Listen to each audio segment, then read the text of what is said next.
Let's ride, baby. Hey, Harlem, bring me that water out of the fridge. So I'm imagining other schools probably have an Eric faucet on staff, right? Like the smart water. It's in the bottom, the tray. Yeah, I would imagine that they do. The same way, like as analytical as like baseball's gotten, and they hire. I'm sure there's somebody that does analytics, but Eric would be better at it. Well, they should just DM Eric. They should. Like, totally unrelated to my job. Like, use a burner. What if they just take all the Eric stuff and pass it off as their own?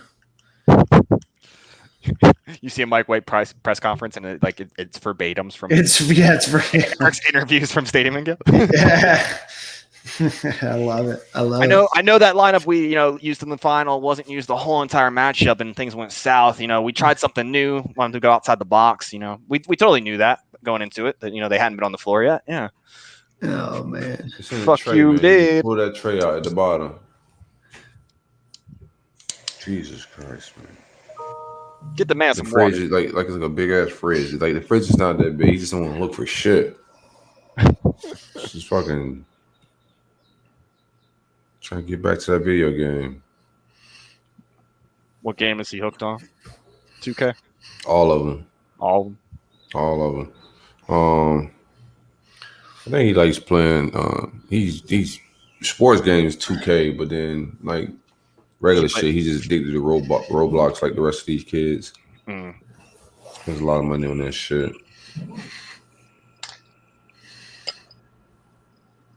All right, Silk, you ready to pod? Yeah, I'm ready, man. Come on, man. Bring me the damn water. What are you doing? Come on. Hey. Thanks. Thanks, bud. I put water on head. Thanks, Harlan. We appreciate it, bro. All right, man. This guy here.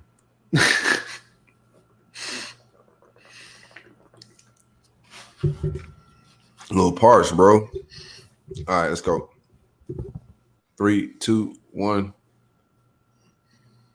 Boys and girls, ladies and gents, welcome to another episode of Stadium and Gale. It's Uncle Silk. And Dan. Dan, how's it going? Dude, it is good, man. Excited to be back podding with you. We got a big pod announcement here in a little bit, but excited to be podding with you. Had a good, very, very relaxing weekend. I'm not sure about you, but it rained almost all weekend here in Tampa, so it's a good weekend to just kind of stay in. What about you, buddy? Got to step out. It rained all weekend in West Palm, but me and the wife, fortunately, we went down to Miami for her birthday weekend, so we escaped a lot of the rain. And then we didn't get as much rain in Miami, so we had a good time down there hanging. Miami smelled your cologne this weekend? They smelled all the Versace cologne. They had to, Dan. It was beautiful, man. What'd you and the wife do? Just a whole lot of just shopping at Brickell. Okay. Ate, bar hopped in Wynwood. Went down to South Beach to link up with my man Champagne Regan. That's when we got a little rain. Went down to Fontainebleau to hang out down there. The money team and Mayweather and all them people was down there. So we just hung out a little bit. It was pretty fun. The wife turned 34. So happy birthday to her. Happy birthday. She's an awesome lady. Happy birthday to her. And I'm sure it rained in multiple different ways. So I'm excited for you and the wife. She's an awesome lady. You definitely knocked one out of the ballpark with her. So thanks outside of your league. Don't hype her up too much. Outside of my league. I'm a little offended. Yeah. No, that's a compliment. I'll take it. Man, oh man. Well, let's get on to the show. We got a great show today. We're going to welcome Florida Gator basketball legend Eddie Shannon on. We're going to welcome Will Miles on for the first time. Kind of surprised he's not been on the show in the 2 years that we've been doing it, but excited to welcome him on. Let's get a few pod announcements out of the way. Obviously, not just Florida Gator Eddie Shannon. Put some respect on his name. That's a 5'6" boy, Dan. So I'm a little excited about this interview. I'm excited too. I'm excited for you. I know that you always get a little hyped up, a little more hyped up when a 5'6" legend comes on. Yes, sir. The same way I'm about to get hyped up when a 9'4" legend comes on. So, let's talk a little bit. Let's talk a little bit about the show here. There's a couple housekeeping notes. Number one, we're going to start doing a lot more stuff with our Patreon folks. We know that we've neglected you just a little bit. We're going to start doing a lot more live streams. Silk and I have talked about doing some stuff. On a awesome website awesome app called Colorcast in the fall. It's an opportunity for us to watch the game live with you, comment, talk to you guys, and do everything else that we would do normally in the Cush House or something else, but give us the opportunity to interact with you during the game. So if you want to take a look at that, it's an awesome new app called Colorcast. Take a look at that. We're going to be doing that in the fall. And we're also going to be doing some clubhouse things. We know that we want to interact with you all more on a more personal basis. We can't get everybody in the pod. It's tough to do call-in shows and everything else. So we're going to start doing more of that. So that's going to start with Patreon first. Again, that's patreon.com/Stadium and Gale. So check us out there. Also, we are going to be doing a ton of new merch. We're going to be doing some spring merch, some summer merch. We got a new logo. We got all sorts of new things. So we're going to be putting some more of that stuff out on our website, stadiumandgale.com/shop. We're also running a hat sale. We got a bunch of excess hats that we're trying to sell. We're selling for 50% off. You'll get them in probably 2 or 3 delivery days. Use promo code HATSALE at the end, and you'll get 50% off. So we're excited to get those out to you. We appreciate those. That the very last of the ones that say Silk Dan and the Mod. So yeah. If you want a collector's Stadium and Gale joint, grab that now. It's gonna be worth some money one day, right? You know? And if you want, I'll even sign it for you. I'm not sure if anybody wants that, but if you do, put in a special note, and I'll sign it for you on the back. Put a special note in for you. I can't promise that Silk will do it, but who knows? Maybe we'll see what we can do there. I got you. But outside of that, let's get on to shouting out our friends over at Roof Soldier.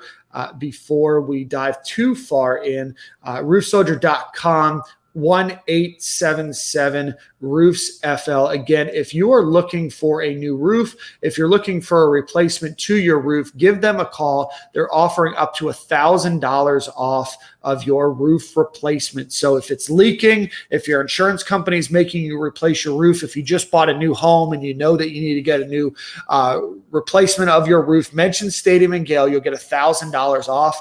1877 Roofs FL, 877-766-3735. Mention Stadium and Gale, and you will get $1,000 off of your roof. Silk, we got a big time announcement to make. We said it last week. We wanted everybody's opinions and thoughts on it, but we're bringing on a third guest onto our show, our third host, pardon me. Word up, man. I'm very excited to announce that Nick Delatorre from Rivals.com, formerly Gator Country. He's been around. Everybody know who Nick is, man. I'm excited to work with Nick, friend of mine before podcasting or any of this. And I'm excited to actually work with him. So let's go. Nick has been a friend of mine since about 2013. Him and I got the chance to meet when I lived in Orlando and he was finishing up school. He was just a writer for Bleacher Report at the time, maybe had 200-300 followers. Him and I got the chance to connect. And now he's blown up. He's a 20,000 person guy now. He's a big wig on the football scene, the basketball scene, and the baseball scene. Nick is an incredible guy. He's going to add a ton to our show. Analytics, commentary. He's relatively funny. I would put him as the third funniest host that we'll have on our show, but he's definitely that's good. It's not a bad place. Yeah. No, there's definitely worse places to be. Right. But Nick is an incredible guy. If you're not familiar with him, follow him on Twitter at Delatorre is his handle.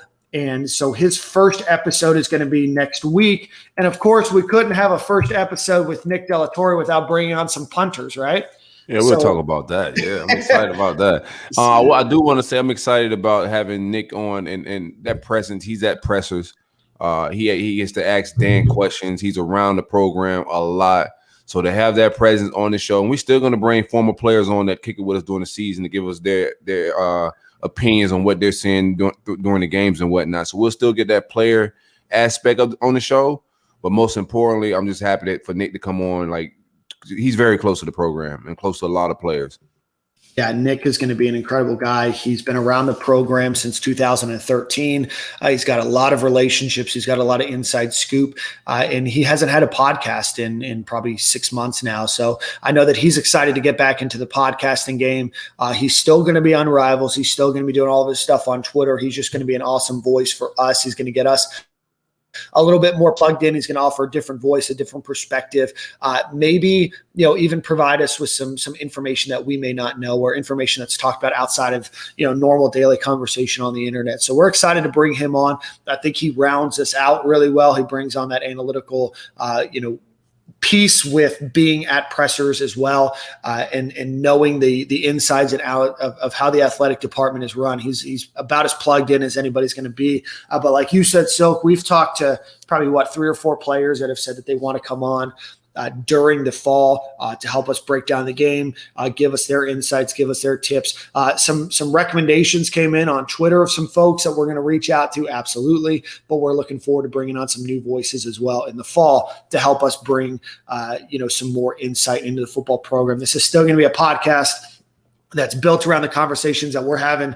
in real life with our friends on Twitter, and on the message board. So we're excited to see what Nick does and what he brings to the table. But he's going to be a permanent third host. So we're super excited to bring Nick on to the show. Let's see. Silk, let's get into some of the announcements that were made. A football analyst has been hired. Tyson Summers, the former head coach at Georgia Southern, is coming on to be an analyst onto the football team. I think that's a great get. Have you been able to do much reading into him or what he brings to the table? Nah, I don't deep dive on the analysts anymore. We made a lot of analyst hires. It's always good when you get former head coaches and guys that coach on a high level, because they help you prep for games and tendencies and things like that, right? Yep. Okay. So he won't be involved in any recruiting. I like all those hires. That room is going to be a revolving door of guys. But one of our analysts is a quarterback coach now, right? Yep, absolutely. Yeah, and I know Dan Mullen really likes to highlight people that, there could be an opportunity in the future for them to come on staff. But anytime you can add a guy, previously was the defensive coordinator at Colorado for the previous 2 seasons. Before that, he was a defensive quality assistant coach at the University of Georgia right after his 2-year stint as head coach at Georgia Southern. So excited to bring him in. And excited to see what he brings to the table. It's always good, like you said, Silk, to bring folks that were former defensive coordinators, especially at Power 5 schools, and former head coaches. You just never know what they're going to bring.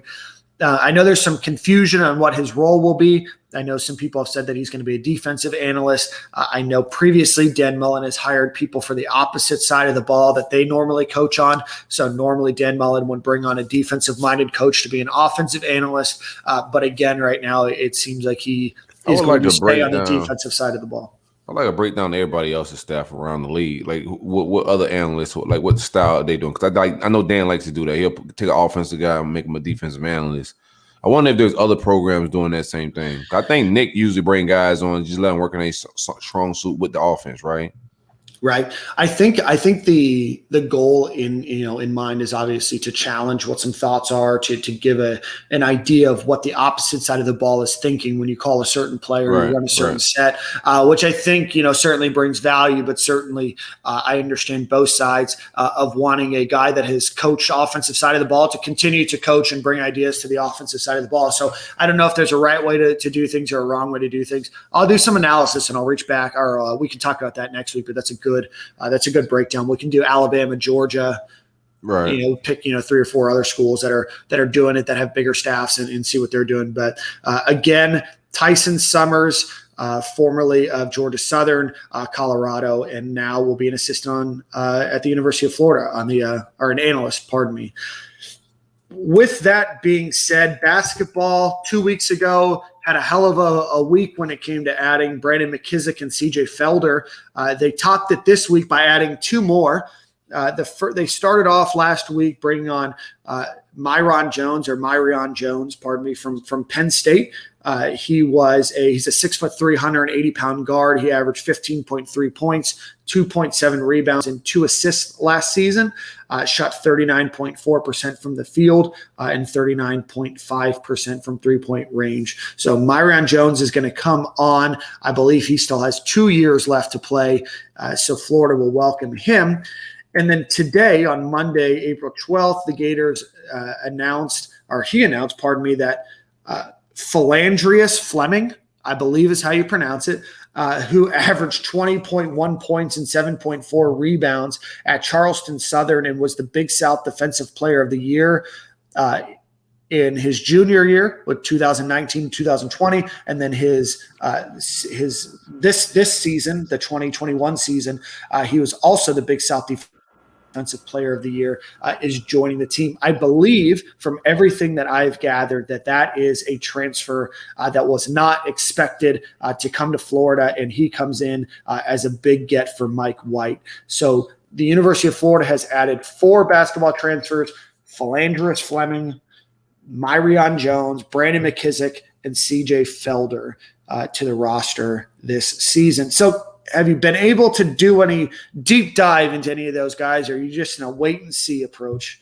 with the Florida Gators basketball program?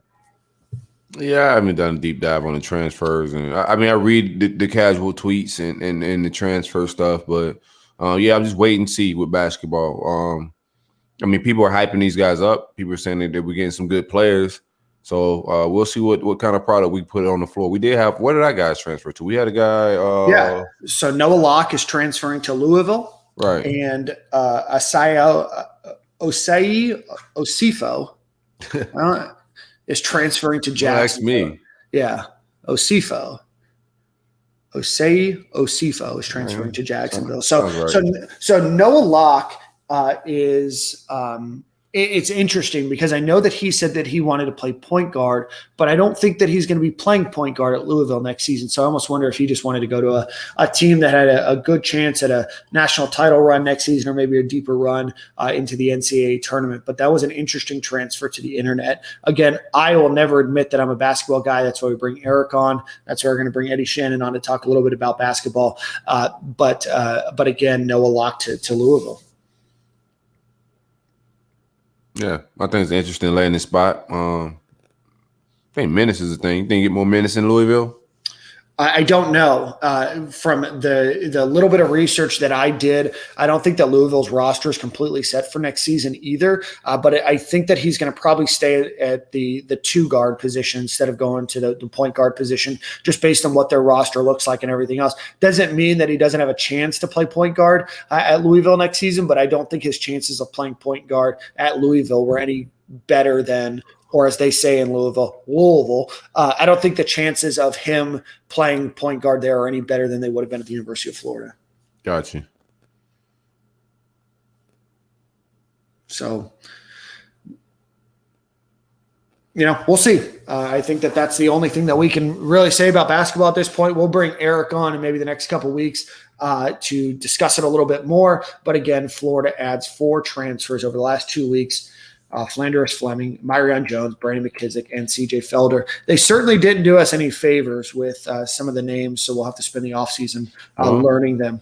We got people. So for a minute, I thought we was going to shut down the program. So glad we got some guys. Yeah, glad we didn't shut it down just yet. Well, let's do this, Silk. We're going to bring on Eddie Shannon here. Let's give a shout out to our friend Lee Friedland at the law firm of Friedland and Associates.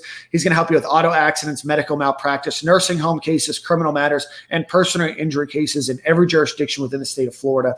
Give him a call at 1-800-95-INJURED or yourfightourbattle.com. Again, 1-800-95-INJURED, yourfightourbattle.com. Let's bring on Eddie Shannon to talk about his time at UF and what he's up to now. 561 GOAT. Let's hang out, man.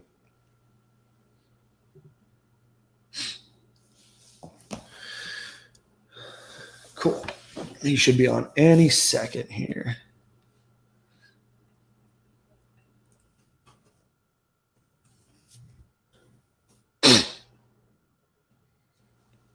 What the hell is he talking about? Black comedians. What's Spence got going on? I was making the edits, and if you Google Will Miles, there's some black comedian named Will Miles, and that's like all it shows. Yeah, make that the edit. I was about to. There he is. Eddie, what's going on, my friend? Keep on our producer. So shout out to both of them. And then Silk, who doesn't have his camera on, is there. My cam broke, man. Sorry about that. I like that name, Silk. Okay. What's up, man? How's it going? All good, man. What about yourself? Oh, man, I'm doing good. I'm a Palm Beach boy, man, so I'm excited to hang out with you. Oh, all right. What part of Palm Beach you from? I'm born in Belglade. Smoke boy. Yeah, for sure. And then I grew up and went to high school in West Palm, Royal Palm area. Okay. I live right here across in the villages, right by Palm Beach Lakes High School. I know exactly what you're talking about. Yeah. All right. That's good stuff, man. Yeah, love it. Well, Eddie, we're excited to bring you on, my friend. I know that what we want to talk about is obviously your time at UF, how you ended up there. Talk through your playing years and everything else. Talk about your pro career. I know you played a bunch of seasons overseas. Then we'll talk about what you're up to now, and we'll kind of go from there. Probably 25, 30 minutes if you got time. Yeah, sound good, man. Absolutely, man. Love to dive into that stuff. Awesome, man. We'll do a quick intro for you, and then we'll go from there. Okay. All right. 3, 2, 1. And joining us for the first time on Stadium and Gale is a 5'6" legend, according to Silk, but definitely a University of Florida basketball legend, Eddie Shannon. Eddie, how are you doing this evening, my friend? Doing well, man. I'd like to thank you guys for having me on. It's always a pleasure to do anything Gator related. Yeah, awesome, Eddie. Well, we're excited to chat with you a little bit. But so as we said, native of West Palm Beach, you got Silk all excited in a tizzy over there. Talk to us a little bit. You've got an interesting basketball story, so I want to hear that, man. It's actually Rivera. It's actually Rivera, but we'll let West Palm slide. Now we talking. For those that don't know the exact geography of West Palm Beach, Rivera. So, Eddie, want to talk to you. You've got an interesting story that started, I guess, when you were about 10 years old, and then ultimately led you to the University of Florida. So I want to hear a little bit about your childhood and some of your basketball, and how you got in, and then ultimately what led you to the University of Florida. Oh man, it's I started playing basketball at the age of 5 or 6, lived like 2 doors down from the park, played 3 sports: baseball, football, basketball, year round. And, I just had a passion, for the game. And obviously coming from where I come from, and watching the NBA, NFL, and Major League Baseball, felt like my best opportunity obviously was, to try to become a pro. So you have your idols, the Isaiah Thomases, the Michael Jordans, and you want to kind of be like those guys. So, once I fell in love with the game and fell in love with sports, period, that was my dream. That was always my dream. And, just a little bit about my background, when I was about 13 years old, playing in the park, little throwing rocks, as a kid, doing what kids do, got hit in the eye with a rock, long story short, ended up blind in my right eye, right? Well, let me go back. I ended up just a simple swollen eye, nothing too severe.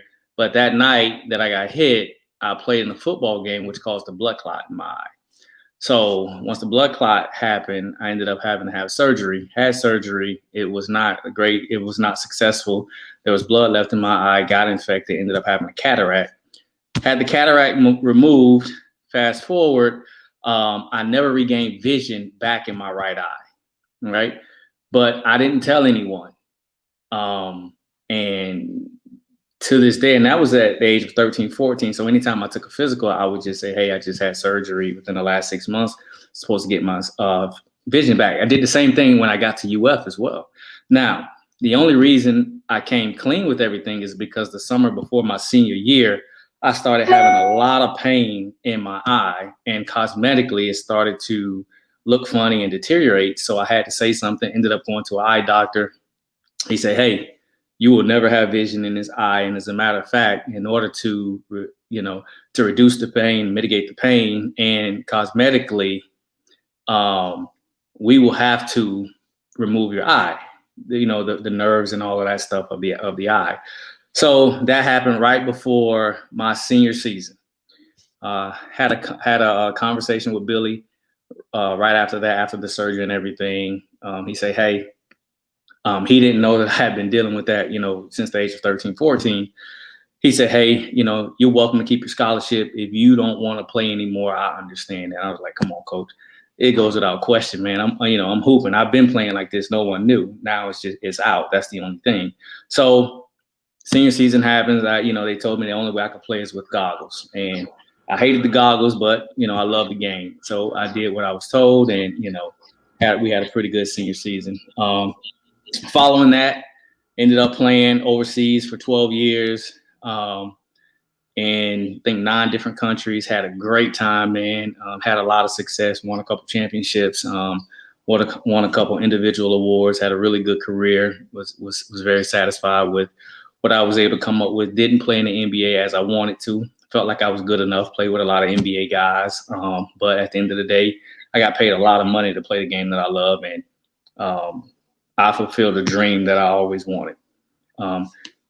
Retired when I was about 34, 35, came back, moved back to Miami, Miramar area, where I had a house there while I was playing. So once I stopped playing, I moved back to Florida, and then I started coaching.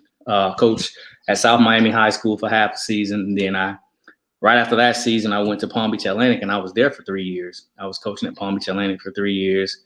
Left Palm Beach Atlantic, went to Chattanooga with Matt McCall, who was on the Gator staff for a couple of years with Billy. He got the head coaching job at Chattanooga, so I joined him there. Was there 2 years with him. Then he went to UMass. I went to Canisius up in New York. And then after 2 years at Canisius, came back to Chattanooga. And we've been having a lot of success here. Had a lot of success with Matt as well. Had success at Canisius. So been enjoying coaching, man. And so far, that's the catch up on my story so far. You've been busy, bro. Oh, yeah. Very busy, man. And that's what it's all about. I mean, I knew the next chapter for me after playing was coaching. And I get a lot of fulfillment from it. Just being able to pour back into these kids as people poured into me. And it's crazy because, I could look at each one of them and see myself. And I love the passion, the determination, the dreams these guys have. And I just try to do my best to help those guys fulfill it. I don't try to kill dreams. I try to be realistic with the guys. But at the end of the day, I try to help them reach their fullest potential. And that's not just as basketball players, but as people to be well-rounded, because I feel like when I was coming up, he's like, oh, I was known as a basketball player, the hooper, but it was so much more to me than that. And I try to get these guys to build relationships with people outside of basketball, follow your other passions as well as, obviously, you want to fulfill your dreams of being an NBA, playing overseas, whatever, get paid to play the game. But at the same time, you want to be more than just that, because the ball is going to stop bouncing one day. And then what else do you have to offer the world? Eddie, I want to go back to you, like losing your vision. Now, you're a pretty good basketball player with the lack of vision. Do you ever have that what if? Do you ever think what if you had your vision? What your career would have been like? I mean, in hindsight, I have, but while I was in it, not at all, man. It's crazy because I never thought about it. I never would blame like a bad shooting night or a bad night, a poor performance on that. I mean, just naturally I didn't. But obviously I'm older, and I think back to like, man, what if that day never happened? And what if I had, vision in both eyes? I do, nowadays think about it, but when I was in it, man, I never thought about that. Go ahead, Dan. Go ahead. No, I was just going to ask you. So, Eddie, I wonder, you were there when Billy Donovan was kind of just starting his career. You took the team to the Sweet 16, kind of early in Billy Donovan's career. What ultimately brought you to Florida, and what was Billy Donovan like at those younger ages? I mean, we hear a lot about Billy Donovan now, the coach that, won multiple national championships, is considered one of the best college, coaches of all time. But, when you joined his team, he was still young, relatively new, to University of Florida. What was it about him that convinced you to go to the University of Florida?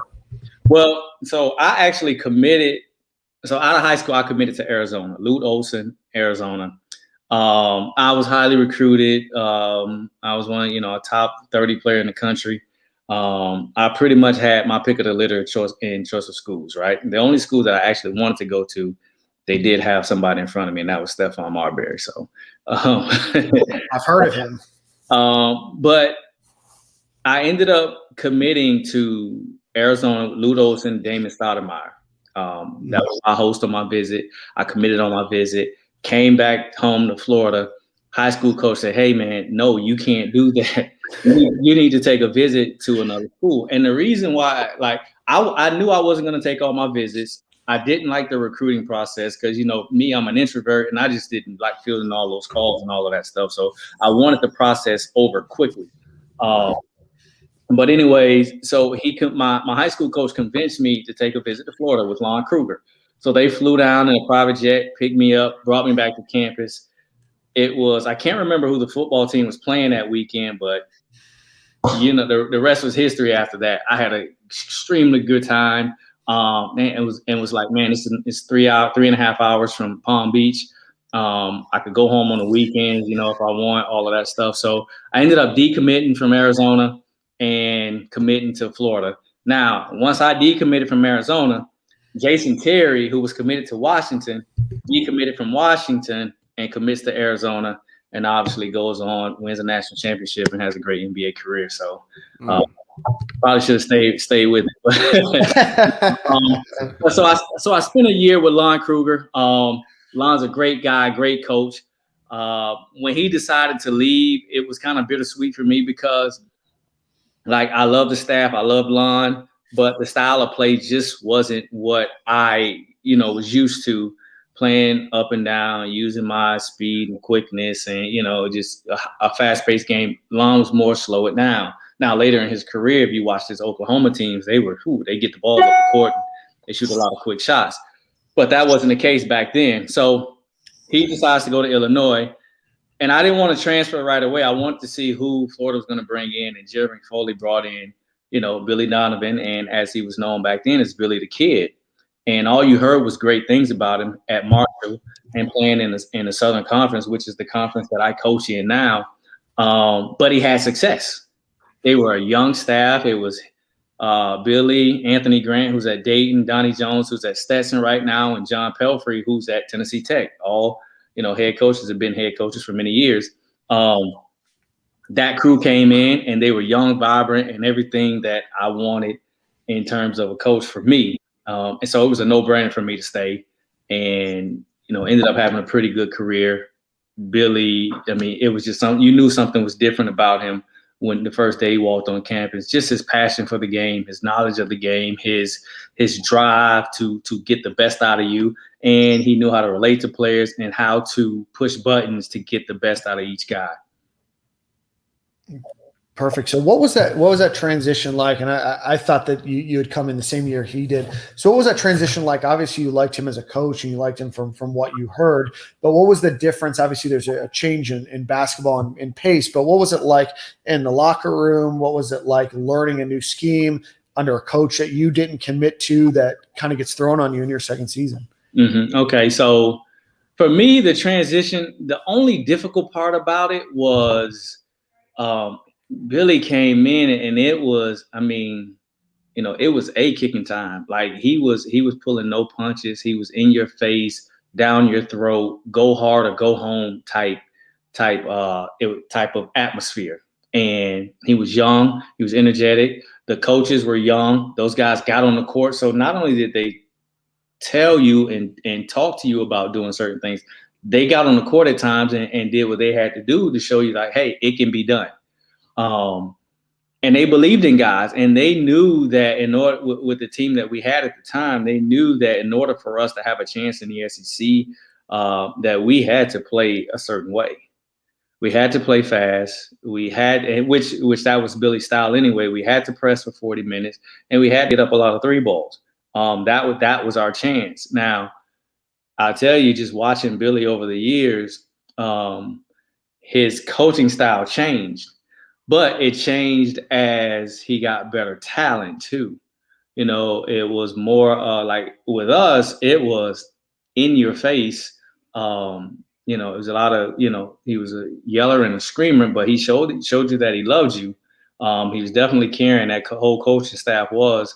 But when I watched him over the years, he was more laid back, more conservative with those guys. But I think those guys were much more talented than some of the teams that we had, obviously.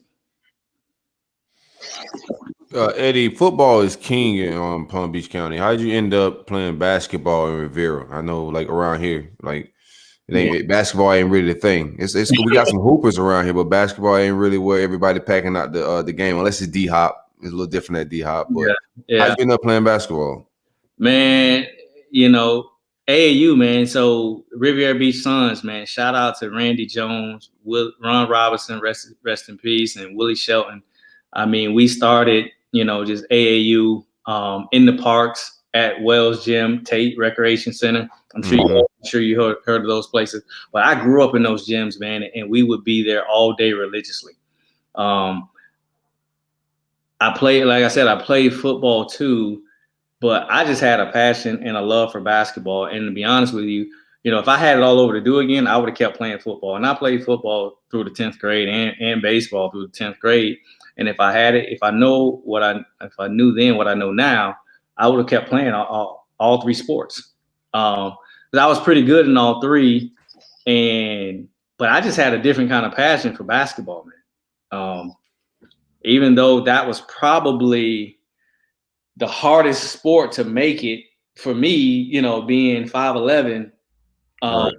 I probably, had a better probability of going to the NFL as a wide receiver or cornerback than as a 5'11" point guard. But hey, I just had a different type of love for basketball, and I stopped playing both football and baseball so that I could play basketball year round. I had missed the first spring season of basketball, and after that I was like, I'm not missing it again.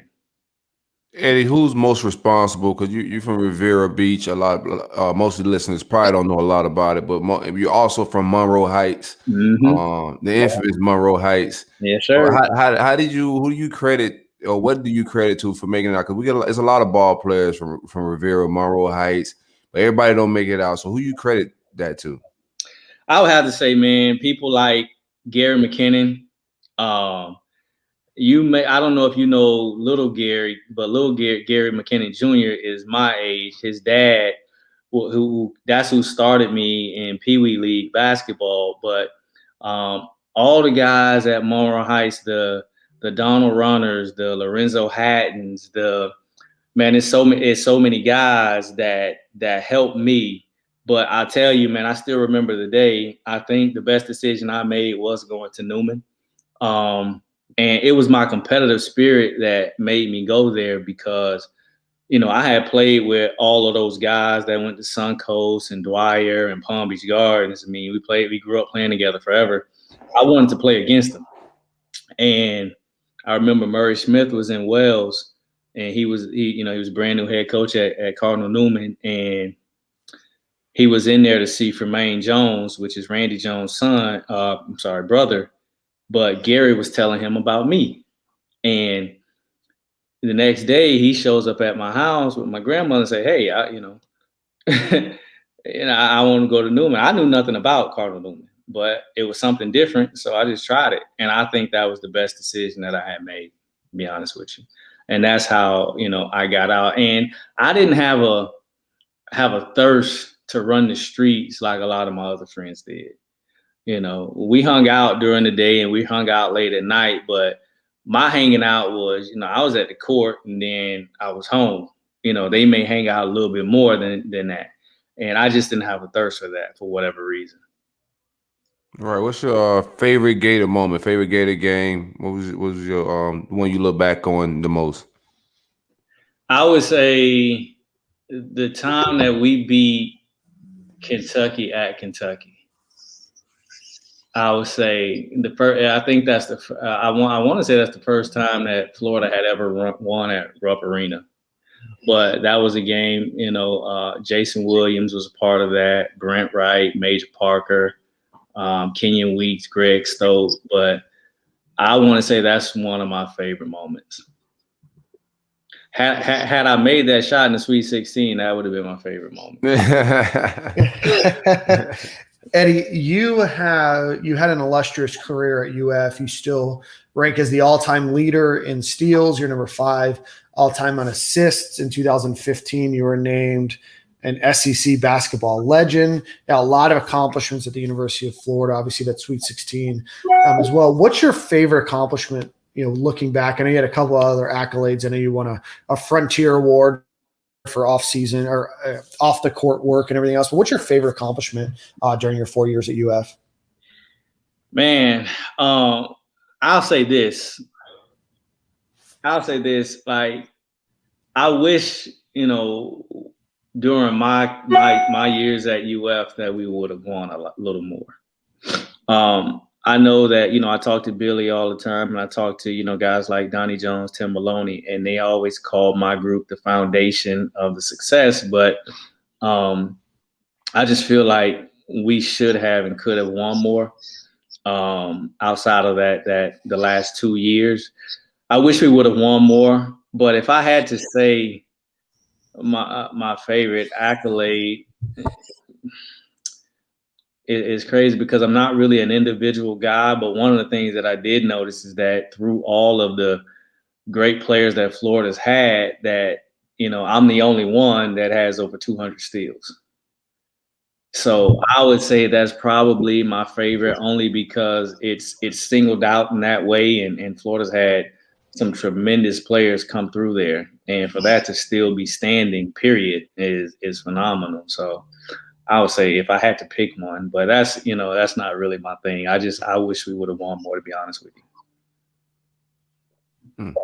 Eddie, what do you want your legacy to read now? What are you passionate about these days? I know you're into coaching. A lot of people coach. What are you passionate about these days? Man, I'm just passionate about helping people and building credible relationships and doing things the right way, man. That's pretty much all. And it's kind of it's weird because, when I was in high school, my high school coach would always preach to me humility and pride and all of that stuff, because I was a little arrogant in high school. Now that changed as I got older, and the more I reflect on that stuff, man, and it's like, I wish I knew so much more when I was in high school. I would do so many more things differently in terms of, being humble, having humility.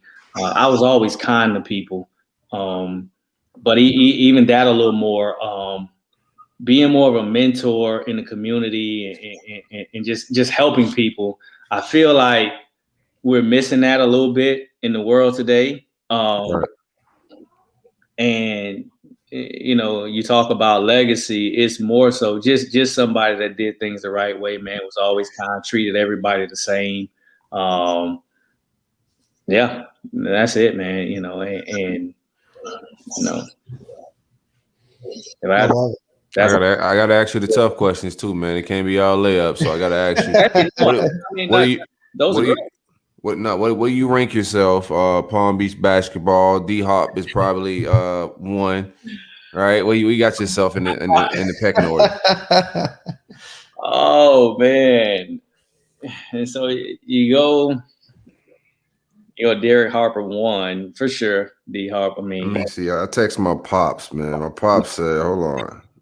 Who'd your pop say? Let me see. Hold on. He said, D-Hop. He got Eddie Shannon, Otis Thorpe, Goldwire, Jack Emanuel. Man, your pop's good people. I wouldn't put myself that high, to be honest with you. Who you got? I would probably go definitely. I would stay with Derek Harper, and then I'd probably go Otis Thorpe. See, I would put Goldwire third, but when you think about high school, Goldwire was good, but in high school, I wouldn't say he was necessarily the best. He just kind of got really good over time. But I would throw like guys like Alonzo G in there. But Alonzo G, I forgot. He recent too. Yeah, he recent. Yeah. I would go Hop, Otis Thorpe, Richard Relford, and then I go Jack Emanuel, and then I throw Alonzo G in there. I wouldn't even put myself in there, man. Gotcha. I like that. Humility. Yeah, man. But I mean, them ball players too. Them ball players. It's not a basketball county, but those are some ball players, man. And congratulations, you got into the Palm Beach Hall of Fame a few years back. Congratulations on that. Not a lot of people in that, man. I appreciate that, man, and yeah, that meant a lot to me too. I mean, just any kind of recognition from your peers, man. Again, I'm not a person that's big on individual accolades. Obviously, you want to be recognized for doing well. But I'm not big on that stuff. What do you think about the team now? I was just reading about. Go ahead. Go ahead, Dan. Go ahead. No, I was going to say something completely unrelated, but I was reading because I'm from Broward County. a much more significant athletic county. But I'm just kidding. But I was reading a list of players that went to that went to high school in Palm Beach, and you had a pretty good list. The only name that you guys didn't mention, and I'm very surprised, was a gentleman by the name of Laverne Tart in 1968 from Roosevelt High School. And now I have no idea. I don't know who that is. But I'll say this. Like I hear from the older guys from Palm Beach about the Roosevelt teams. I do. So I can't speak on those guys because I don't know them, never saw them play. But I do know that I think those teams are pretty good back in the day from what I've heard. Silk knows that I always like to give shout outs to the boys from the 50s, 60s, and 70s. So yeah. Then likes pre-segregation basketball. Oh, come on. When the shorts were 11 inches above the knee. Dan, what high school did you go to? I went to the illustrious and athletically gifted high school, Coral Springs High School. Oh, okay, Coral Springs. Cool. We have 0 basketball players that have probably made it anywhere close to even sniffing the NBA draft. So, but he's the GOAT from his school, man. That tells you everything you need to know. Me, Steve Hutchinson, and Walter Dix is about all we've got from my high school. Walter Dix. So who's you grew up watching? Who's your favorite basketball player, Eddie? You mean NBA wise? Yeah. So it's crazy. My favorite player all time is Dominique Wilkins. That was my favorite player. Now, obviously, MJ. Everybody loved Mike. I was a big MJ fan. Now, when you talk point guards, I was Isaiah Thomas. I called him the real Isaiah Thomas. Maurice Cheeks. And if I had to pick another one from back in the day, I would probably go John Stockton. Oh, wow. But I was a big time Isaiah Thomas fan because I was like more a scoring point guard and he was a scoring point guard, but I could also morph into a distributing point guard. And Isaiah was the same way. So I really liked watching him play, and Maurice Cheeks was the same way. And it's coincidentally, Mo Cheeks worked with Billy at the Oklahoma City Thunder. I seen or I heard somewhere that you played against Mike White somewhere. No, so Mike White we played together. So I think I don't know if this was before my junior or senior year, but at ABCD camp, which I don't know if they still have, but that's the Sonny Vaccaro and all of those guys. Mike White was on my team. That's the first time I had met Mike, and he was on my team. And I think it was him and one other guy that was only 2 white guys on our team, and we probably had like 13 or 14 guys. And but he was tough. Like Mike fit in. He was tough. Didn't say a whole lot, but was just tough. And then obviously somebody wrote did Mike White call the plays. He's on the clipboard. But so then Mike ended up going to Ole Miss, and I'm at Florida. So we played against each other for 4 years. But the one thing that I always respected about Mike was he did not have a lot of flair or flash, but he was tough and he got the job done. You could say what you want to him. You could score on him. You could take his ball. I mean, he was going to be solid. He was going to make open shots. He was going to run their offense, and he was just going to be tough. And that's what I always respected about him as a player. I was going to ask you this earlier. What do you think about the team and Mike White as a coach at UF right now? I mean, I love watching those guys play, man. I'm always rooting for the Gators. I think they've done a great job for the most part. I love what they're doing right now with the recruiting and the guys that they've signed, in the transfer market, in this transfer atmosphere, this phenomena that's going on, man. It's hard to keep players. I think they've adapted. They lost some good guys, and I think they signed some good guys. So I'm rooting for those guys. And again, if we're not playing against them, man, I'm a big time Gator fan, and I'm always texting Mike, before games saying, "Hey, good luck," and all of that. Go Gators! And to be honest with you, I was gonna go to the SEC tournament because we lost the first round of our tournament, and I was watching the Tennessee game. Had they won the Tennessee game, I was going to go to the next game because we were only like an hour and 15 minutes from Nashville. Eddie, I want to talk to you. You brought up a point about the transfer market and the transfer portal and everything else. The game of basketball has completely changed. Florida lost 4 transfers. They're bringing 4 new guys in. They might be bringing in some more. How does the process, how do you as a coach deal with that? Kind of the recruiting of a player, bringing him on campus, and then kind of the consistent recruiting during their 4 years on campus to try to keep them bought into the vision and everything else. But obviously the transfer portal has changed. I think there was 1,300 players in the portal. How has the transfer portal changed the way that you guys have to coach and build a roster? Well, it's we know now that you could have a different roster every year. So, I mean, obviously you got to recruit your players during the year. You got to, continually recruit your own as well, coach them as well as recruit them, especially once the season ends. But you have to be okay with guys leaving for absolutely no reason. We had a guy leave who played 30 minutes a game, started every game for us, but he left. Okay. Not this year, but in the years past. No issues with the coaches, had good relationships with everybody, but it just happens for whatever reason.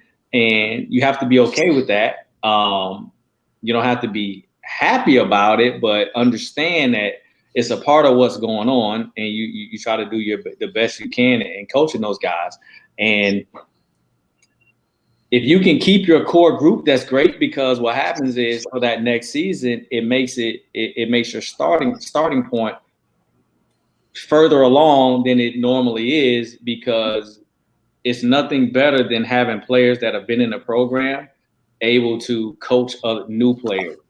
That pushes your progression towards the season further along. But when you have to recruit, when you have to teach players every single year your system, it slows the progress. And sometimes you get guys in. Some guys, it takes longer to learn things than it takes other guys. So if you got a group that it takes a longer time to learn things, it can slow down the start of the season, and things can get rocky. If you have guys that can pick up things quickly, it can be the opposite. But I tell you, it's a tall task.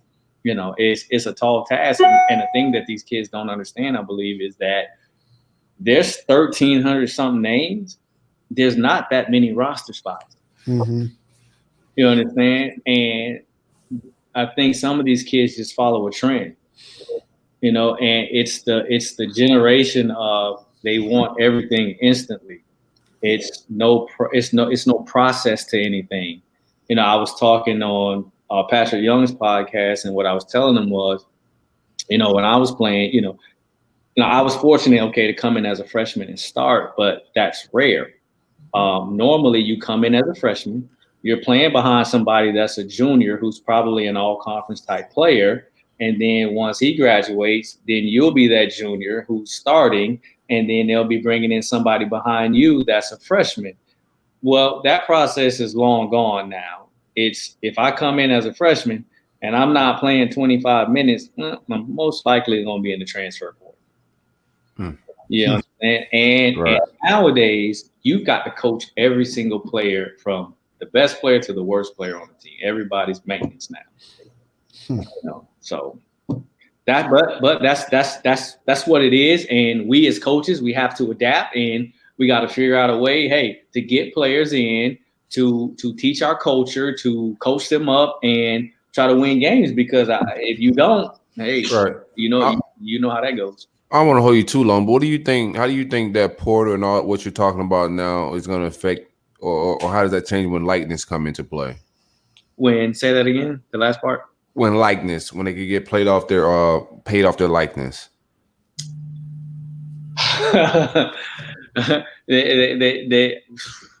That's a good question. That's a really, really good question. And I don't even think I had an answer to that.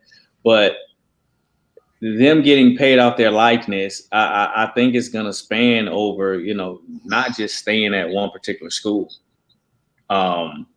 if I'm, say the caliber of like a Zion Williamson, and well, let's not say I can leave in a year, but if I can get paid from signing autographs, then will I stay in? Probably not.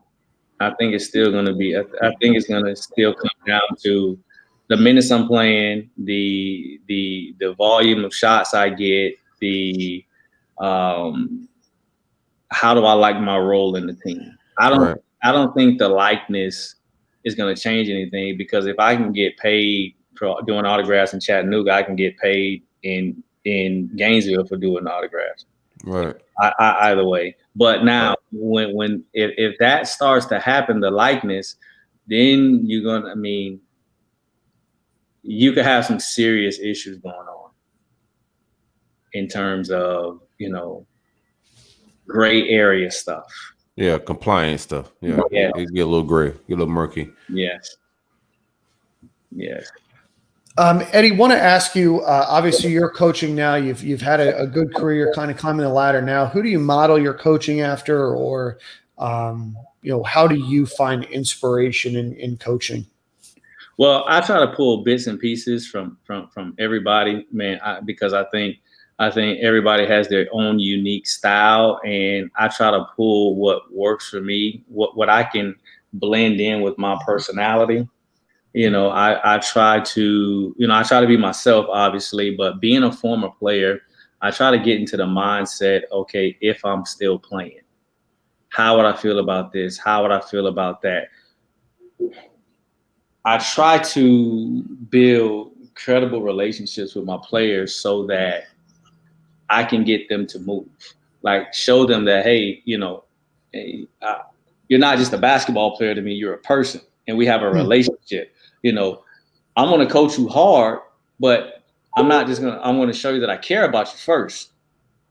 You understand? So that when we need to get things done, whether it's on the court, off the court, whatever the case may be, that it's not for me, for my personal gain. No, it's for us. And then after you're done playing, we still have that same relationship.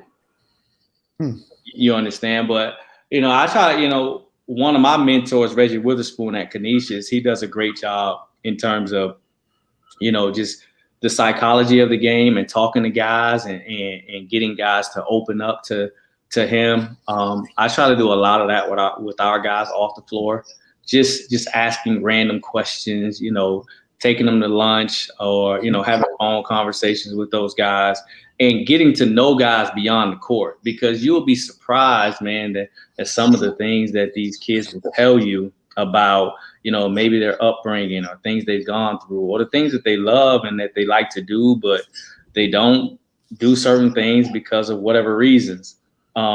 There's so much more to these kids that we actually know. That's the one thing that I've learned as a coach.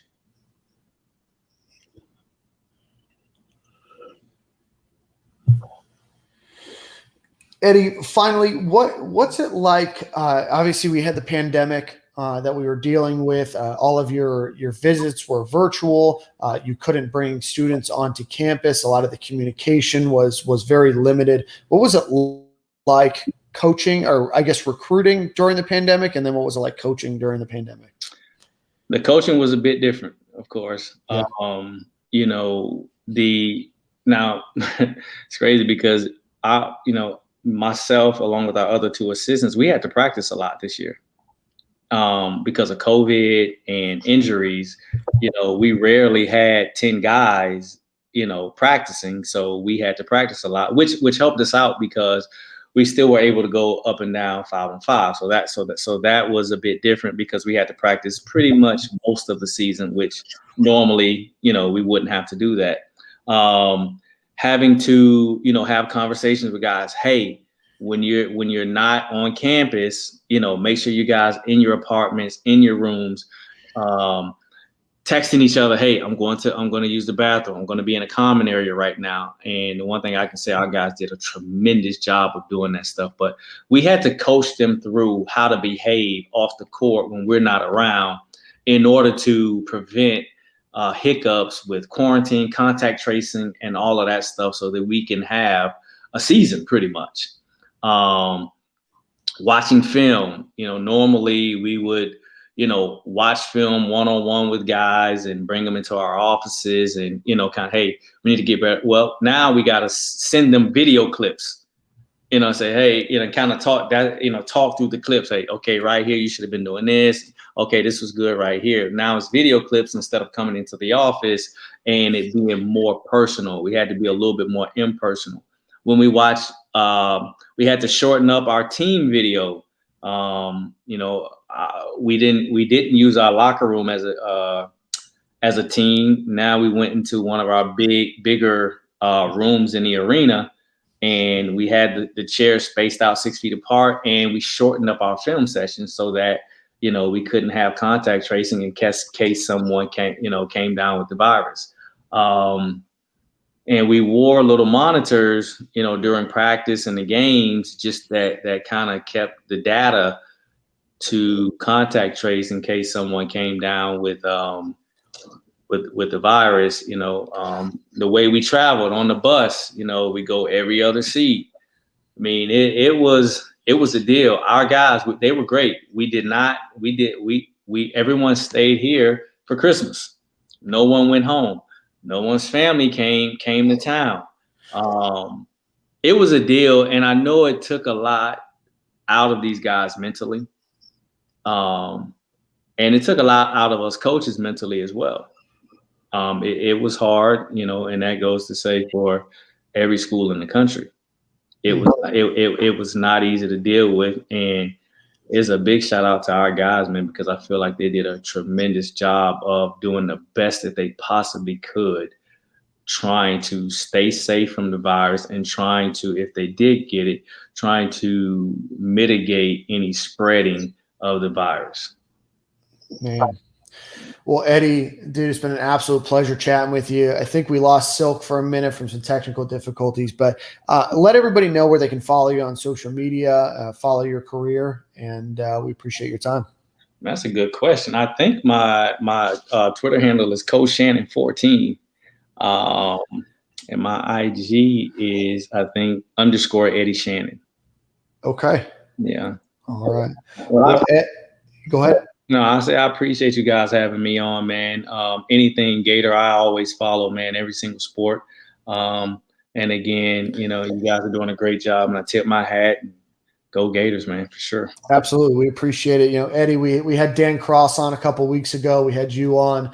I mean, it's great looking back at, Florida Gators basketball, before it was this, monolithic, program. And, look at the guys that built it and the fact that you guys are still around the program, root for the program, and cheer them on is a testament to the University of Florida brand and to good guys like yourself. So keep it up. Best of luck in the rest of your career. Know that we're rooting for you, and we'll look forward to having you on in the future, man. But go Gators. Absolutely, man. Go Gators, and you guys be good, man. Tell Silk I say thank you for everything, man, and hopefully him and I will catch up next time I come down to Palm Beach. Oh, absolutely. He would love that. He would say something like already. So I appreciate it, Eddie. Thanks so much, man. We'll talk to you soon. All right. Talk to you, Dan. Awesome. Peace, thanks, man. Eddie. Bye-bye. Eddie Shannon, incredible guy, incredible Gator. Excited to welcome him onto the show and appreciate his time this evening. Like I said, we're still missing Silk, but the show's going to go on. He will come back any moment now, but we are going to give a shout out to our friend Carlton Black and Cardinal Financial. So if you are looking for a mortgage, if you're looking for a refi, if you're looking for any type of home loan, give him a call. Again, he's in Florida, Georgia, Tennessee, Virginia. Conventional loan, FHA loan, VA loan, fixed rate loan, adjustable rate mortgages, jumbo loans, construction loans, whatever it might be. Give him a call, 404-769-5501, carlton.black@cardinalfinancial.com. Again, 404-769-5501, Carlton Black at carlton.black@cardinalfinancial.com. Shout out to the Storms, man. Shout out to the Storms. Y'all lost me for a second there, man. My power flickered. Oh man, well I gave him a shout out. He said that he wants to hang out with you the next time that he's down in the 561, and I told him that you would have probably responded with already. So Not already. Absolutely. yeah. I'm gonna link up with him. I gotta holler at him. I want to link up with him. That's what's up.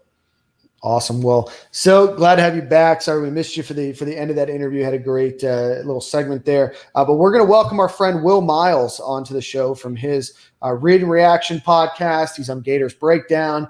He does a newsletter for Gator Country. But Will, man, we're excited to have you on. I can't believe it's been 2 years we haven't had you on. So welcome to the show, our friend. Yeah, man. Thanks for having me on. I appreciate it. It's always good to get together with friends. I know you guys do the panel with Gator Dave. Yeah. And so, it's always good to cross over a little bit. What's up, Will? Man, Will, we're How you guys doing? Pretty good, man. Just hanging out. Good. So, Will, want to talk to you about Gators basketball for a minute. So we just had Eddie Shannon on the show. Gators basketball is going through a complete transfer of names, of new players. You wrote an article last week that got a little bit of excitement in the Gator Twitter world about the Gators basketball program. Want to get your thoughts on basketball. You, like myself, although you do it much better than me, are an analytical guy, you're a stat guy. Talk to us a little bit about what you think has been kind of haunting the Gators basketball program, and then what are your thoughts on these new 4 transfers that just came in? Yeah, I mean, I think the big thing has been defense, right? I mean, if you look at this year in particular, anytime the team gave up more than 70 points, they lost, and that was you can sort of break that down into lineup configurations. Eric Fawcett, I know you've had him on before. He had a nice article today over at Gator Country talking about different lineup configurations and how White had interesting lineup configurations out there, in particular against Virginia Tech and then against Oral Roberts there in the tournament. But the biggest thing is just, to me, it's a development thing. It's the young guys, it's the 5-star recruits who are coming in. And, you expect those guys who are top 5, top 10 in the country to come in and be stars. And the only guy that they've had come in right now who's really, over the last couple of years, who's been able to take that ranking and convert it into going to the NBA is Trey Mann. Obviously, if Scotty Lewis, if Noah Locke, if those guys had been, real solid pieces, then this team is a lot better than it was. So the development of the guys they brought in, a little bit of bad luck, right? I mean, snake bit, especially this year with Keontae Johnson going down with pretty significant health problems.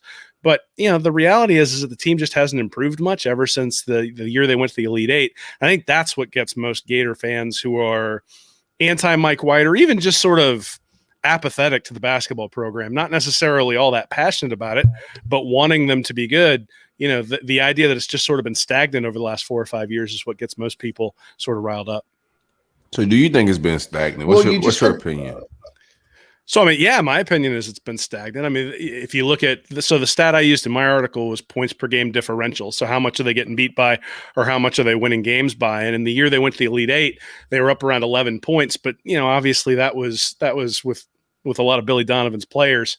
And then it's dropped to 6 and then down to 4 and then up to 5 and then down to 3 this year. So, from the standpoint of how much are they beating their opponents by over the course of the year, it's sort of either sitting sort of stagnant or it's actually going down. You look at guys like Scott Drew at Baylor, started out with a negative point differential, built it up pretty quick. By year 5 and 6, he had a higher point differential at Baylor than Mike White has the last 2 years. And then he built that up to where it's sort of ping pong between 8 and 10 until the last couple of years where it went up to, I think, like 12 and then 17. So the patience that people are preaching, I'm somebody who tends to like patience. I wrote an article about Mike White in the end of 2018 and the end of 2019, where I said there was some patience that was needed. But now we're at the end of 2020, or into 2021 season, and we're saying, hey, we still need patience. And I just haven't really seen a marker of a guy who's improving as a coach. He's still, like I mentioned Eric's article, the idea that you would bring in lineups that are non-optimized by the time you get to the 30th game of the year in the tournament. And that's really what cost him the game. The last 9 minutes, people will talk about the game slowing down, but a lot of what happened is just lineups that didn't necessarily make sense based on the year. If you look at the year-long data, they were lineups that had negative net ratings. And those are the guys who were in there with 5 minutes to play and with 3 minutes to play. Will, I want to ask you, you mentioned the word apathy before, and that just kind of seems like the general kind of tone of Gator basketball fans, or just Gators in general, that they're not expecting that this team is going to be bad. They're not expecting them to be great, and they expect that they're going to get some big wins when they don't expect them. They're going to lose some games that they probably should have lost. What can Mike White do to kind of turn the apathy around, or do you almost think it's a lost cause at this point? No, I don't think it's a lost cause. I mean, I'm not somebody who's out here saying White needs to be fired. I'm just saying that those people who are defending him and who are saying that people who do want him fired are delusional. I don't think that's an accurate assessment of people when you look at the statistics. I think there's good arguments to be made that maybe a change is necessary, but I think you can make some arguments that White's done a pretty good job. The big thing is I don't necessarily think that just making the tournament is good enough for a program like Florida, a team that's won 2 national championships and a team that competes at a very, very high level in football, in baseball, in softball, in gymnastics, and all the other sports.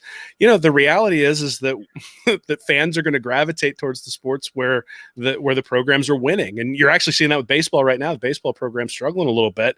And I'm sure that if they continue to struggle, that program will see a little bit of apathy as well. It's just the reality is that when you play at that kind of high level, you're going to see that sort of apathy. As far as what White can do, he needs to be better than a 7 seed, probably single-digit losses.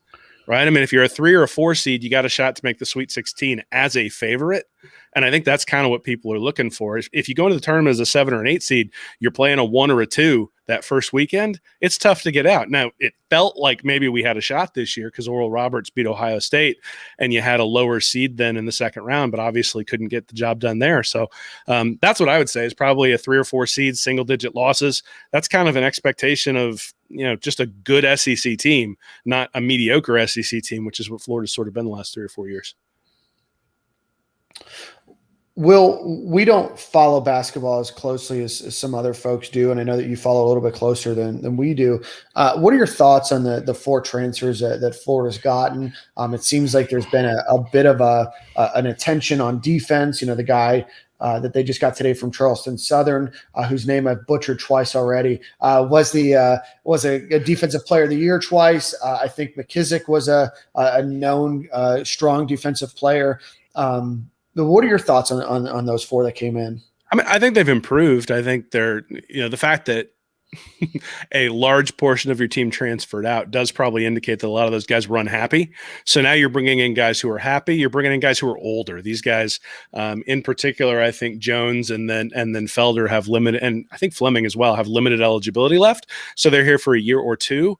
They're going to have to integrate quickly. Obviously, they're going to get a lot of minutes.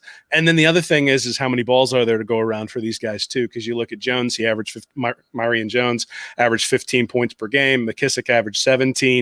Felder only averaged 10, but still, I mean, that, for a big guy, that's fairly significant. And then Fleming averaged 20 there at Charleston Southern.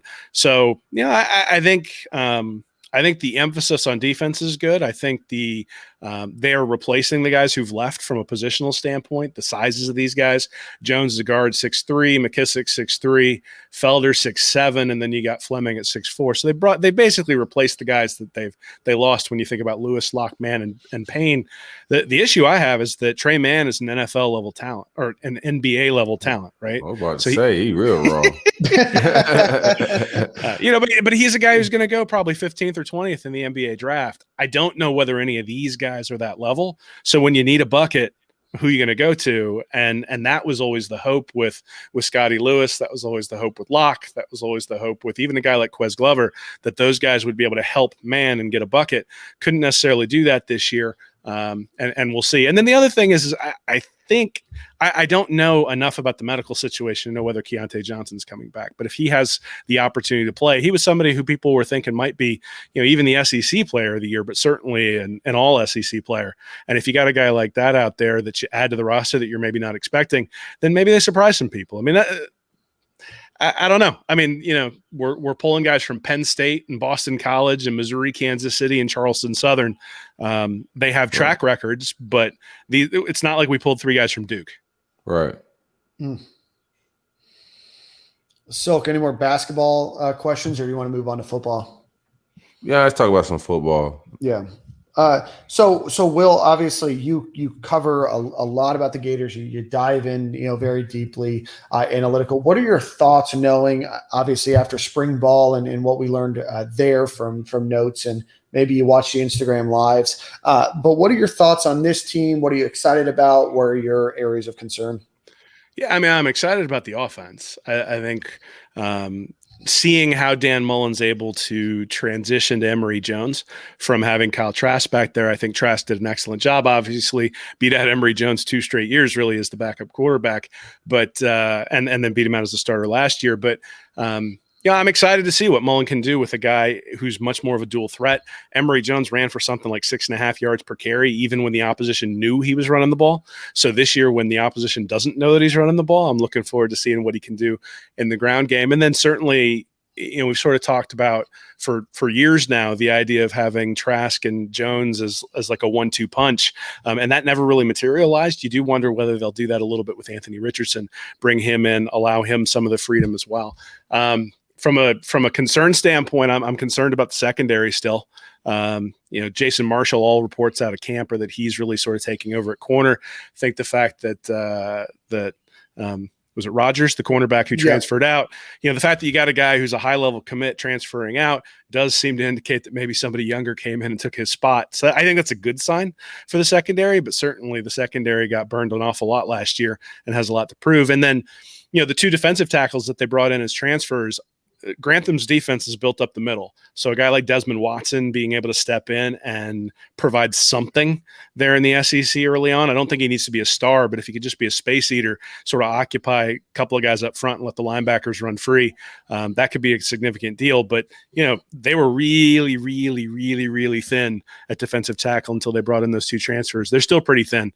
1 injury in the SEC, 2 injuries in the SEC, and all of a sudden, you can't stop the run. So those sort of be the things I'm excited about. I think Dan Mullen has a track record of offensive success. I think we'll see that again this year. But obviously Grantham's the one who's sort of who everybody is either excited or petrified to see how he does this year.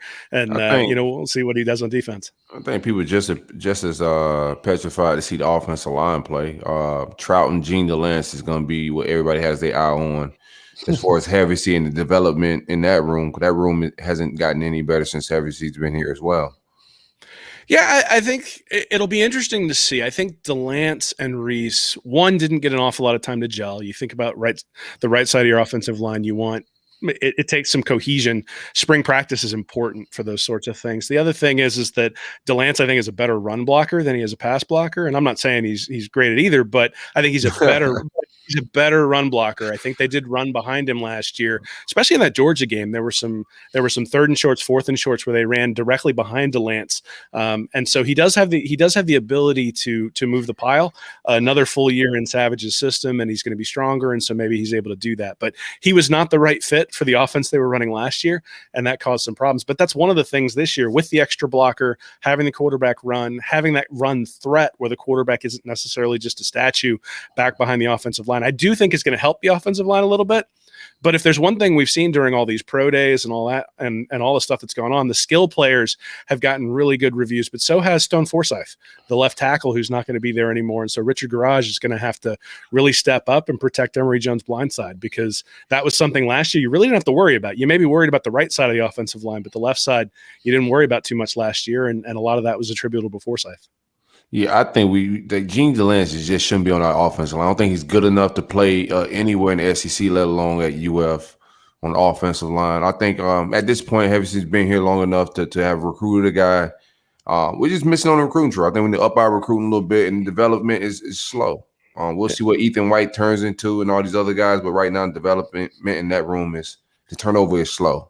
You're not going to get any disagreements with me about the recruiting. The reality is that at least at a Georgia, LSU, or Alabama level, Florida has not gotten there yet, in particular on the offensive line, right? I mean, if you had a guy like Alex Leatherwood at left tackle last year and you could move Forsythe over to right, it makes a big difference. Right.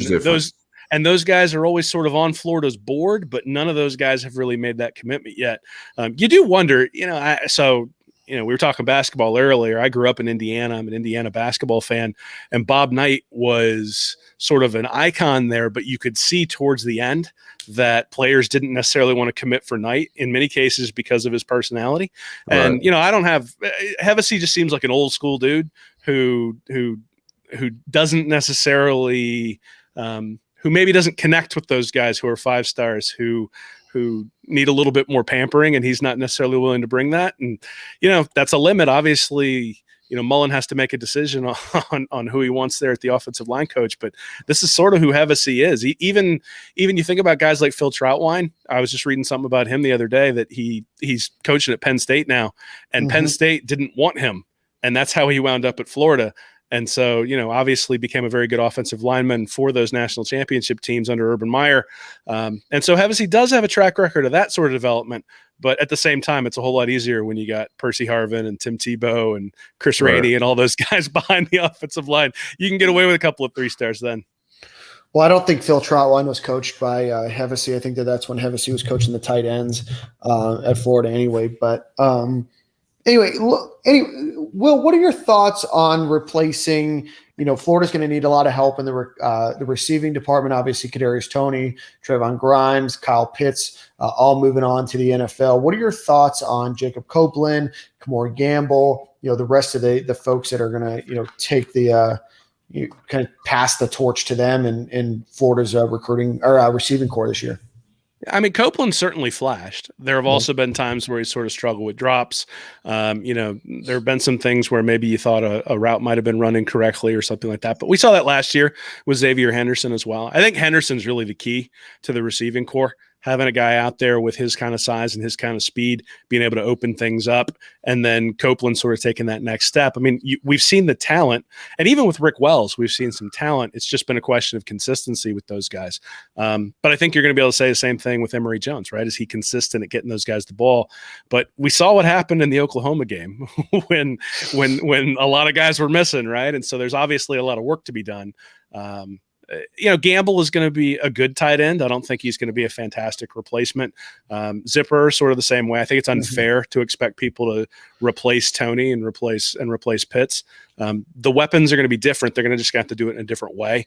I don't know that you're necessarily going to get the same explosion. You'll probably have longer drives. That's going to be the big thing, I think, is keeping the defense off the field, having longer drives, being able to convert third downs, get down the field, and then convert when you're in the red zone. That means you're not going to be scoring 40, 45 points a game, probably scoring somewhere in the 30 to 35 range. That's sort of Mullen's history. But again, it's one of those things where Mullen has been able to scheme points out of players much less talented than he has at Florida when he was at Mississippi State. There's this great tape out there where he's got wide receivers out past the numbers just so that the quarterback has a really, really easy read when he had Nick Fitzgerald there his first year, where it was either a run play for Fitzgerald or the tight end was going to be wide open and the defense had to make a choice. And no matter what choice they made, it was always going to be wrong. So I do think there's going to be a lot of that where when you're playing a team like Kentucky, you're playing a team like Tennessee, you're able to sort of scheme around maybe some of the limitations. It's going to be the games against Georgia, the games against Alabama, where you can't just necessarily scheme because those guys have more talent than you do. And, at that point, then some of these guys are going to have to step up, high point the ball, and catch a couple of deep ones. How much of the offense you think was Brian Johnson last year with the last couple of years? Yeah, I mean, if you ask around at people who know, they were very, very impressed with Johnson and his ability to sort of connect with the quarterbacks and his ability to mentor them and really sort of maybe take it even a step further than Mullen is able to do just because of all of his responsibilities. But I think at the end of the day, this is Mullen's offense. Mullen is the guy who's going to be focusing on the quarterbacks. And so one of the reasons for Johnson to get out beyond just being able to go to the NFL is to be able to show what he can do when he's not necessarily, the offensive coordinator for Dan Mullen when everybody knows it's Mullen's offense. But I think he'll be missed. I think he's a younger coach. I think that helps when it comes to building a relationship. It helps when it comes to delivering maybe some tough messages, when you're closer in age, when you've gone through it, when you've been somebody who's been ripped by Mullen, and you can then be sort of the nice guy who walks in and picks up the quarterback and helps him sort of see why he was getting yelled at in that particular case. And then again, I mean, the offense took a major step forward from 2019 to 2020, and that coincided with Johnson being named offensive coordinator. I don't think we should undersell that. I think that when you put somebody in that position, it means you trust them. And so the fact that he had Dan Mullen's trust, I think, says a lot about how good a coach he is and how good a coach Mullen thinks he is. Perfect. Will, just a couple more questions on the defensive side of the ball. Spent a lot of time on offense.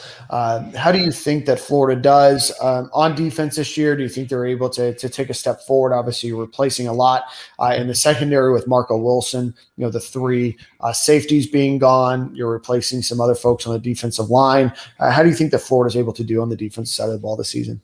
I mean, I think they'll be better. I think it'd be hard to be a whole lot worse, which is kind of the problem, I suppose. I think they'll be better. I think they're a lot younger. People last year were clamoring for guys like Wingo, guys like Tyron Hopper there at linebacker. I think we're going to see those guys. And I think we're going to see them because they've had a full year in the program. I think we're going to see them because they've had a year to develop. And I think that we're going to see them because they're going to be needed, right? I mean, they're needed for depth just because of some of the guys who are leaving. They only have, I think, 6 scholarship corners. So that does seem like an issue, especially if you run into an injury or two, or if somebody just struggles in a way you don't necessarily think they will. But I mean, the biggest problems they had last year were lining up, busted coverages, playing 12 yards off the line of scrimmage on 3rd and 4. Those sorts of things are more schematic and comfort than it is actual talent. And so, there's no reason that Florida should be getting torched by Vanderbilt. You get beat by Georgia, you tip your hat. You get beat by Alabama, you tip your hat. There's no reason you should be giving up, 30, 35 points to Vanderbilt. So I think they're going to be better. I think there's still areas that are holes. I think, Silk, you mentioned recruiting on the offensive line. I think you could say the same thing about the defensive line. Dexter was an awesome get last year, but just consistently year after year, bringing in guys up front who can really hold their own in the SEC is a place where they still haven't really gotten yet. Though since they brought in Turner, that's really improved. I think they've done better on the edge. I think interior defensive line, they struggle that more. I think we've done pretty well, whether it's Summerall, Bogle, all these guys over the years. We've been okay on strong side defensive end. Defensive tackles, a different story. Well, we even saw that last year where they had to bring Carter inside, especially early in the year. Right. And they haven't really gotten a lot of pass rush out of Jeremiah Moon, though he's been out there playing an awful lot. He's still here. He is. The best defense last year was actually when they had Bogle and Cox both on the edge, and then they slid Carter inside, and then they had Dexter or Slayton or somebody else at defensive tackle. So you got those 2 defensive tackle transfers, should allow you to play Carter outside, should allow you to have Cox then, or almost rotate in Cox and Bogle on the outside at the edge. And then Diabate's got really nice closing speed at the linebacker position. And so if you have an opportunity, well, that's true too. But at the same time, you don't want him to lose the closing speed that he has. He really caused some havoc in that Kentucky game, made Terry Wilson really uncomfortable. And so if he can do that on a more consistent basis, but that sort of goes back to the defensive tackles, because last year the defensive tackles were inconsistent. And so the linebackers oftentimes were getting mauled by offensive linemen jumping out of their gaps to try to sort of guess where the play was going to go instead of necessarily trusting where that they needed to be in their gap and needed to be sound. Quite honestly, sometimes not necessarily knowing their assignment. So I think if the linebackers know their assignment, the defensive tackles do a little bit better job up front, then those linebackers are going to have more room to run. And then the speed for Diabate and then Hopper and Wingo as well will start to take hold. That to me is really the telltale sign of whether the defense is going to improve or not, and how much they're going to improve is if you start seeing linebackers shooting through gaps, making plays behind the line of scrimmage, which isn't necessarily something we've seen the last few years. Perfect. Well, Will, remind everybody where they can follow you on Twitter and read your great insight every week. Yeah, thanks. So at Will Miles, SEC on Twitter. And you can find me over at the Gators Breakdown podcast. Dave does a good job over there. And then readandreaction.com is my website. Awesome. Well, Will, we appreciate it. We definitely are going to have you on closer to football season and during football season. Always love your analytical takes and looking forward to a chat with you in the future, my friend. Thanks, guys. Appreciate the time. Awesome. Thanks, Will. Thanks a lot, Will. Will Miles, Read and Reaction. Silk, I think it's time for our Gator News, which is sponsored by our friends over at Brun Insurance. You want to give Greg a quick shout out? Absolutely, man. The best of the best when it comes to customer service and insurance. Whether you need life insurance, auto insurance, home insurance, renter's insurance, or any financial services, my man Greg take care of you. Visit bruntinsurance.com or 954-589-2204. My man Greg is pretty much the guy you need. He take care of my business insurance, home insurance. Dan got him for a few services. Everybody on the network is pretty much using them. So give him a shout out. bruntinsurance.com. Absolutely. I actually just told my mom to give him a call in the next couple of weeks as their homeowners insurance policy is up for renewal. So Greg is the man, great rates. If anything, even if you're happy with where your rates are, give Greg a call. It's always good to shop around, especially every couple of years. Rates that Greg gets have been exceptionally low. I know I've saved thousands of dollars with him. So shout out to Greg. Silk, we got a lot of bullet points this week, so let's run through them real quickly here. Shout out to our friend Cornelius Ingram, friend of the show. You may, just a quick little peek behind the curtain here, may hear a lot more of him this fall. But for earning the Gainesville Suns Girls Basketball Coach of the Year. Shout out to CI, his state champion in football, Girls Basketball Coach of the Year too. Jahari Rogers, as Will just mentioned, is transferring to SMU, so best of luck to Jahari Rogers. Peter King from Sports Illustrated think that Kyle Trask is going to be a first-round quarterback in the number 6th the sixth quarterback overall taken. Peter King is probably one of the most plugged in guys when it comes to the NFL. So if he's saying that, he may know something more than what you're reading on the internet. Shout out to Jacoby Brissett, I hope so. That'd be an incredible look and good for Kyle. Absolutely. Shout out to a 5'6" legend, Jacoby Brissett, who just recently signed with the Miami Dolphins. Shout out to Jonathan India, rookie second baseman for the Cincinnati Reds. He's currently hitting .379 with 11 RBIs in his first 8 Major League Baseball games. He made a couple of great web gems as well, so he's really doing well up there in Cincinnati.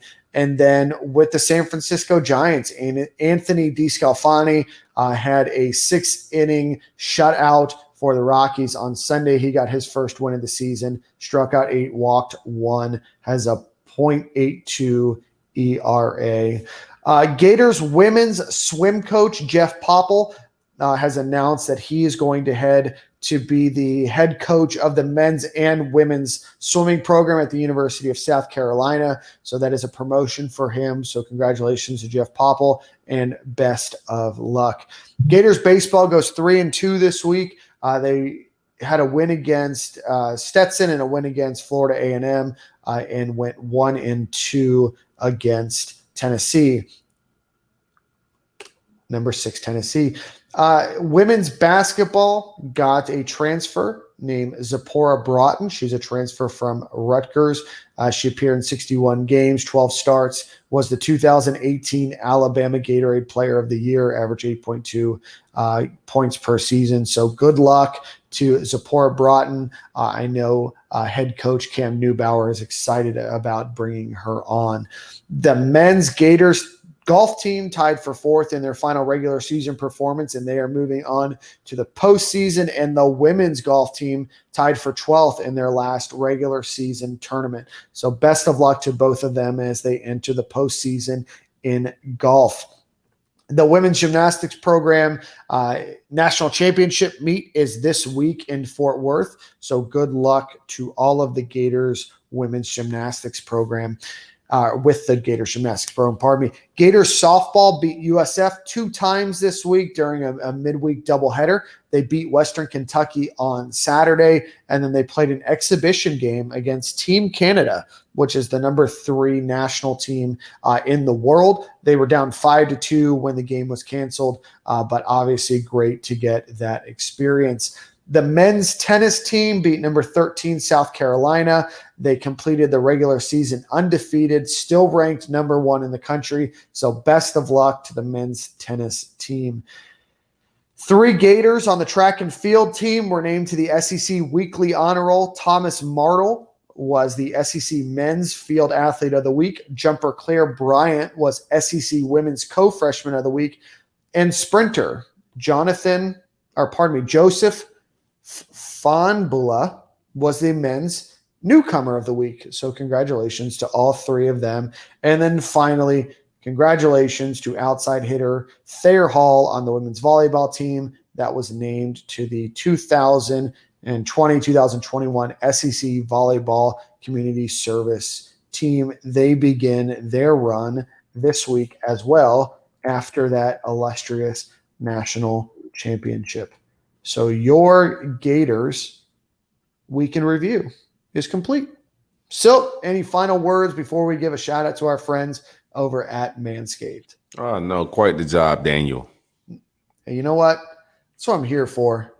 Try to keep man. it, let everybody know we're the everything school. Sometimes we get caught up in football and basketball, sometimes in baseball. But Florida's really kicking butt in all the courts and all the fields and all the giant ovals around the country. I like it. I'm excited, man. I'm excited to podcast with my man Nick next week. Got some big kick. We kicking it a little bit. I'm excited. What are you most excited about bringing Nick Delatorre to the staff? Weird socks, kicker fetish, those things like that. Get somebody to rag on a little bit. What are your thoughts that you're going to have 2 954 people on the same podcast? I mean, so much high class over here. We got to balance the show out a little bit, so we throw a little Broward County in there. Okay. Y'all in the middle of the sandwich. It's like us in Miami. We just squeeze y'all in. Y'all like we just kind of exist. Yeah, y'all just there. It's cool. I got some good football players, man. Yeah. There you go. Yeah, no, I'm excited. Nick is going to bring a lot to the show. I think he's going to balance us out, round us out a little bit. I know the internet was hype. I think one of the most liked tweets we ever got was when we announced Nick Delatorre to our staff. So likable guy. Yeah. He wins all those off-season, brackets and stuff of your favorite Gator Twitter person. So he beat Shannon Snell in another one. I wasn't included in this one. I don't know if you were either.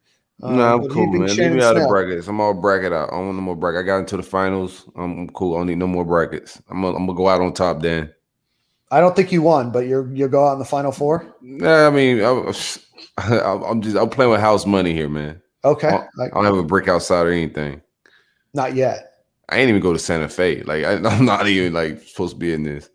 No, but how can we get you into the Palm Beach County Hall of Fame? Is that something that's just for athletic achievement, or can it be a mixture of your athletic achievement and your podcasting notoriety? I'm just keep laying the groundwork, bro. I'm gonna get into it then. I'm gonna speak it to existence. I'm gonna be chilling with Eddie. Yeah, you just have to know enough people, and they just have to slide you in as an honoree. I'm like the greatest podcaster for Palm Beach ever. They gotta put me in. I feel like I feel like you and Kev are a package deal. What do you think? No, got it right. No, I had it right the first time. Yeah. Everybody gotta go on their own, man. You gotta write his own application out, bro. He's got to get some legends on his show to talk about. If I get in, I give him, to get my vote. I got you, but it's only one vote, right? That's it. That's all I got. I love it, man. Well, we got a exciting show. I'm excited about the guests that we've got next week already booked. So take us out with a Manscaped read and drawn.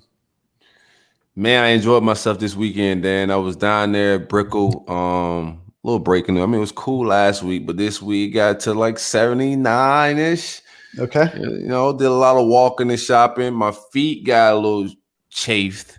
I was chafing up the feet because I ain't, I had some chucks on, but I had my ball deodorant on, so everything was straight downstairs, man. No sweat, no hassle. Shout out to manscaped.com for the best of the best when it comes to man grooming. I had my ball deodorant on deck. Everything was clean and sharp.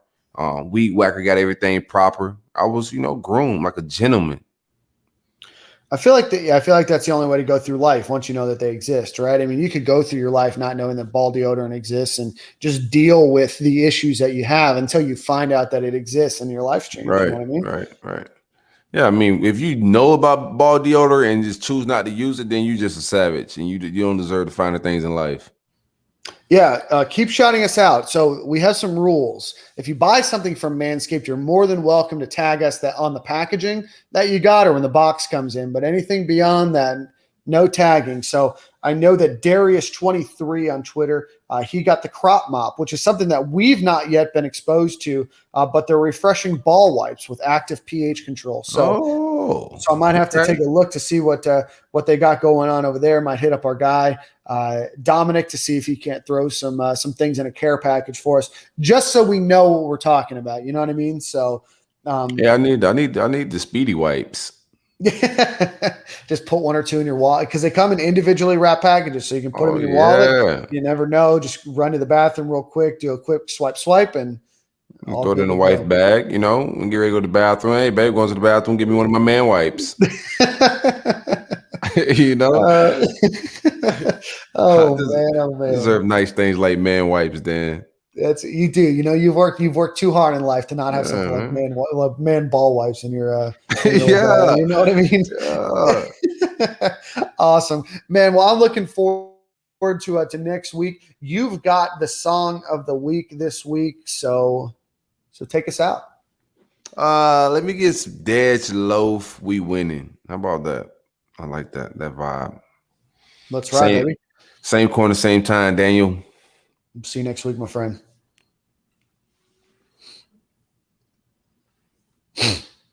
Anybody got a title? Shit. What did you write down there, Spence? I don't know. I was talking a bunch of shit. Yeah, Spencer is talking all sorts of stuff. He doesn't realize that the guests can see things. Yeah, they normally don't pay attention, but then he read that one out loud. That was funny. That shit was funny. We can just do like 561 legend or another 561 legend or two 561 legends. I don't know. Yeah, do something weird with it. I gotta go. Put Kev's Hall of Fame application. No, nobody knows who Kev is. What was the song? So Dej Loaf. Dej Loaf, we winning. I'm trying to think. Something from the Eddie interview.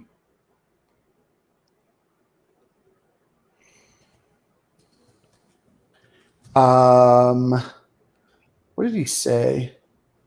I tweeted the one shit. He was like, I thought it was funny. He was like, I hated the goggles, love the game. Yeah, there you go. Rec specs. There you go. Rec specs. Yeah, there you go. Rec specs. Yeah, Rec specs. That was what fucking not Mugsley Bogue. Who was the fucking dude on the Bulls? Oh, Grant. Horace Grant. Yeah. From NBA Jam with the fucking goggles. Yeah, they're like dog goggles. Rec specs. No, they're those big plastic goggles that like wrapped around the back of your neck with like that.